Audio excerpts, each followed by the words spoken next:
Hezbollah ने बड़ा बयान दिया है। पेजर हमले पर हिजबुल्लाह का बड़ा बयान।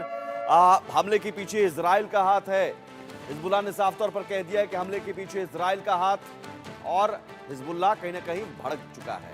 कई डिवाइस को एक साथ टारगेट किया। हिजबुल्लाह का यह बड़ा बयान, इजराइल को कड़ी सजा मिलेगी।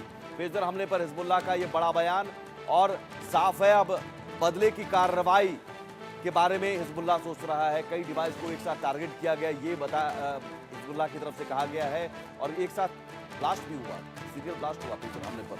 हिजबुल्लाह ने यह बयान दिया, और उस बयान के साफ मायने तनातनी बढ़ेगी मिडिल ईस्ट में खासतौर पर।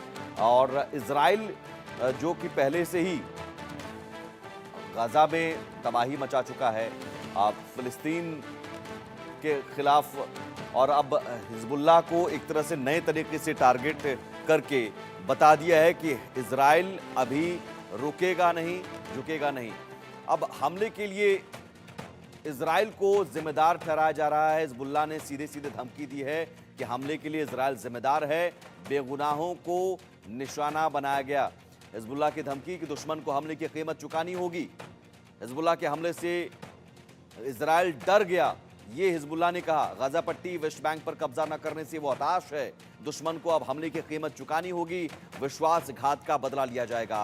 हिजबुल्लाह जो कहता है वो करता है, और इजराइल को कड़ी सजा मिलेगी। अब इस धमकी का असर क्या होगा, इंपैक्ट क्या होगा, संदीप श्रीवास्तव जी भी हमारे साथ जुड़े हुए हैं, समझने की कोशिश करेंगे। लेकिन पेजर अटैक, जिस पेजर अटैक को लेकर दुनिया अचंभित है, समझ नहीं पा रही है कि हुआ कैसे। 4 थ्योरी समझिए, उस 4 थ्योरी के जरिए समझने की कोशिश करते हैं। पहली थ्योरी नंबर 1, ईरानी टेररिम कंपनी ने पेजर सप्लाई की। पेजर को ईरान में हैक किया गया, सॉफ्टवेयर में छेड़छाड़ के बाद ये विस्फोट हुआ। ये थ्योरी हो सकती है, पहली थ्योरी ये हो सकती है। अब थ्योरी नंबर 2, दूसरी थ्योरी क्या हो सकती है? लेबनान ने जॉर्डन से पेजर आयात किया। 3 महीने पहले जॉर्डन से नए पेजर मंगाए गए। जॉर्डन में पेजरों से छेड़खानी का आरोप है, और हो सकता है कि उसी छेड़खानी में पेजर में कुछ विस्फोटक चीजें रखी गई। या फिर थ्योरी नंबर 3, तीसरी थ्योरी क्या हो सकती है? ब्लास्ट हुए सभी पेजर मोटोरोला के हैं। मोटोरोला इजराइल की मिलीभगत हो सकती है। पेजर कंपनी ने ब्लास्ट की तकनीक बताई होगी, और उसके बाद जो मैन्युफैक्चरिंग जब की जाती है पेजर की, उसी दौरान इस तरह की कुछ ब्लास्ट की तकनीक अपनाई गई होगी। थ्योरी नंबर 4 क्या है? मोसाद ने पेजर की बैटरियों में छेड़खानी की, और फ्रीक्वेंसी बढ़ाने से पेजर में विस्फोट हुआ। कई जगह पर यह कहा जाता है कि बैटरी ओवरहीट कर दिया गया रिमोट के जरिए, और उसके बाद फिर ब्लास्ट कर दिया गया। तो कई सारी थ्योरीज अभी सामने आ रही हैं, लेकिन अभी भी किसी के पास स्पष्ट जवाब नहीं है कि आखिर पेजर से ब्लास्ट कैसे हो सकता है। लेकिन इसका असर क्या होगा? अब संजीव श्रीवास्तव जी, पहले से ही तनाव, और अब पेजर ब्लास्ट के बाद हिजबुल्लाह की यह धमकी, आपको लगता है आने वाले दिनों में बहुत बड़ी जंग छिड़ सकती है मिडिल ईस्ट, खासतौर पर अरब देशों में? देखिए, सबसे पहले जहाँ तक हिजबुल्लाह का इजराइल के विरुद्ध दिए जाने वाले इस तरह के बयानों का प्रश्न है, तो आप जानते हैं कि इजराइल ने हाल के समय में लेबनान के हिजबुल्लाह के एक टॉप कमांडर को बैरूत में मार गिराया था। और उसके बाद से और उसके पहले भी आपने देखा किस तरीके से हमास के जो चीफ इस्माइल हानिया की को इजराइल के एजेंसीज के द्वारा ईरान की राजधानी तेहरान में एलिमिनेट किया गया था।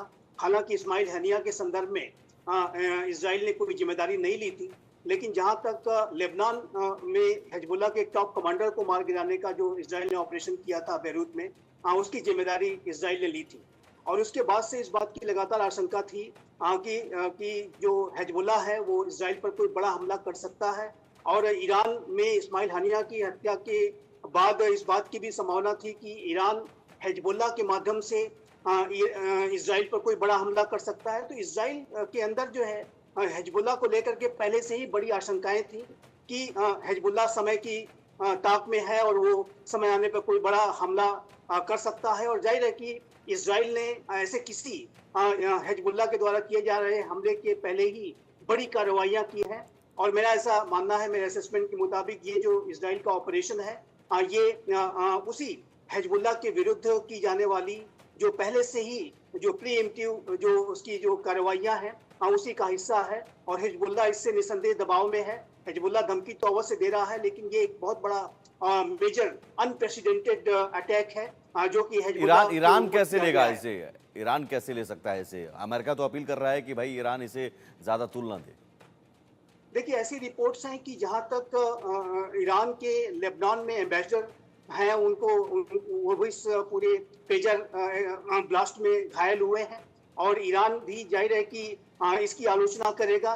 लेकिन मेरा ऐसा मानना है कि जो भी कार्रवाई भविष्य में अगर होगी तो वो हिजबुल्ला के स्तर पर ही होगी। ईरान कोई डायरेक्ट कोई हमला इजराइल के ऊपर करने का दुस्साहस नहीं कर सकता, क्योंकि ऐसे में उसको बहुत बड़ी कीमत चुकानी पड़ सकती है। ईरान और इजराइल के बीच में यदि कोई डायरेक्ट जंग होती है तो आप इसे स्पष्ट मान लीजिए कि यूनाइटेड स्टेट्स ऑफ अमेरिका पूरी तरीके से खुल के मैदान में सामने आ जाएगा और ईरान उसको सस्टेन नहीं कर सकता ऐसे सिचुएशन को। लेकिन जो ईरान अपने प्रॉक्सी हिजबुल्ला के माध्यम से ही जो कोई कार्रवाई अगर भविष्य में वो करता है तो वो करेगा। लेकिन जहां तक इजराइल का प्रश्न है तो इजराइल पहले से ही, जैसे मैंने कहा, कि जो प्रीएम्प्टिव स्ट्राइक्स लगातार कर रहा है। लेकिन एक बात मैं अवश्य कहना चाहूंगा कि इस तरीके का जो अनप्रेसिडेंटेड साइबर अटैक जो किया जाना, ये पूरे अंतर्राष्ट्रीय समुदाय के लिए अच्छे संकेत नहीं है। और इस तरीके के ट्रेंड अगर मॉडर्न वॉरफेयर में शुरू हो जाते हैं कि मोबाइल डोमेन का, साइबर डोमेन का इस्तेमाल इस तरीके की मास इंजरीज को करने में, और संभव है कि अगर इसी तरीके के ट्रेंड बढ़े तो जो मास डिस्ट्रक्शन के जो वेपन्स हैं उसके इस्तेमाल का ट्रेंड शुरू हो सकता है।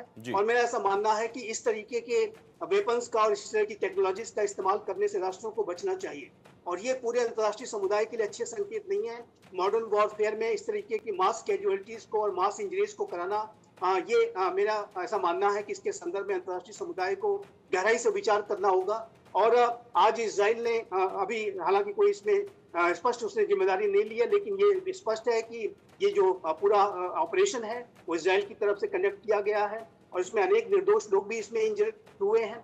और यदि इसी तरीके के ट्रेंड्स स्टेट एक्टर्स के द्वारा और भविष्य में यदि नॉन स्टेट एक्टर्स भी इस तरीके की कोई कैपेबिलिटी हासिल करते हैं तो ये पूरे विश्व के सुरक्षा को खतरे में डालेगा, पूरी मानवता को खतरे में डालेगा।